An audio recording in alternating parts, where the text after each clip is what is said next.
விஜயோட வெற்றி ஒரு மாயை. இந்த சுனாமி வெற்றி நிரந்தரமானது இல்லை. தமிழக வெற்றி கழக தலைவர் விஜயை அதிரடியாக சாடியுள்ளார் முன்னாள் அமைச்சர் ராஜேந்திர பாலாஜி. விருதுநகர் மேற்கு மாவட்ட அதிமுக கூட்டத்தில் எடப்பாடி பழனிசாமிக்கு ஆதரவாக அதிரடி தீர்மானம் நிறைவேற்றப்பட்டது. அதில் பேசிய ராஜேந்திர பாலாஜி, மக்களுக்கு வேட்பாளர் யார் என்றே தெரியாமல் விஜய் என்ற ஸ்டார் நடிகருக்காக வாக்களித்திருக்கிறார்கள். வெளிநாடுகளில் நடப்பது போல இங்கேயும் இன்ஸ்டாகிராம் மற்றும் சோஷியல் மீடியா மூலமா மக்களின் மனநிலையை மாற்றி செல்போன் மாயையில ஓட்டுக்களை வாங்கியிருக்காங்க. விஜய் வாங்கியதெல்லாம் அதிமுக பாஜக ஓட்டுகள் தான். அவரோட கட்சி ஜெயிச்சு என்ன சாதிக்க போறாங்க என கேள்வி எழுப்பியுள்ளார். சுனாமியில சிக்கி தோற்றவர்களில் நானும் ஒருவன். ஆனா அதிகாரம் இல்லாட்டியும் அதிமுக இயங்கும்.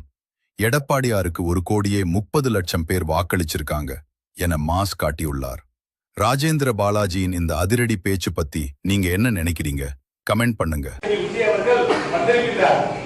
அவர் எந்த கோலத்தில் அவர் ஒரு நடிகராக இருந்து ஒரு ஸ்டார் நடிகராக இருந்து ஒரு வாயிலில் அவருக்காக வாக்குகளை அளித்தார்கள். யார் வேட்பாளர் என்று தெரியாமலே வாக்குகள் அவர்களுக்கு இருந்தது. உண்மையா இல்லையா?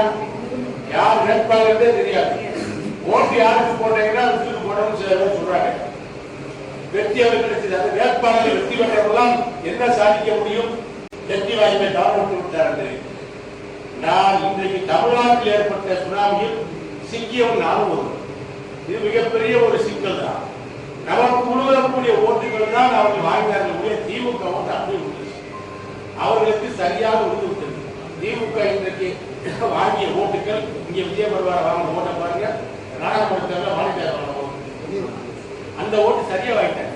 ஆனா நம்மளும் பிஜேபி நம்மளுடைய கூட்டணி கட்சி வாங்கக்கூடிய ஓட்டுகள் இன்றைக்கு மாற்றடிக்கு சென்று அது ஒரு கால சூழ்நிலை. அதை நாம் பெறுவதற்கு தவறு விட்டு விட்டோம்.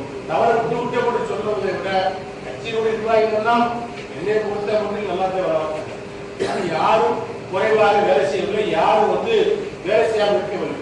அண்ணன் கலாநிதி சொன்னது போல் நம்முடைய சில பிரச்சனைகளை சில இடங்களில் பேசினார்கள். அது உண்மைதான். அந்த கலாச்சாரத்தை இனிமேல் விட்டுணும். அது பெரிய கேவலமான கலாச்சாரம். அதனால்தான் நம்முடைய வெற்றி சில நேரத்தில் தவறிச்சோம் சந்தேகம் வருது. நல்லா ஓடிட்டு இருக்கிற குதிரையில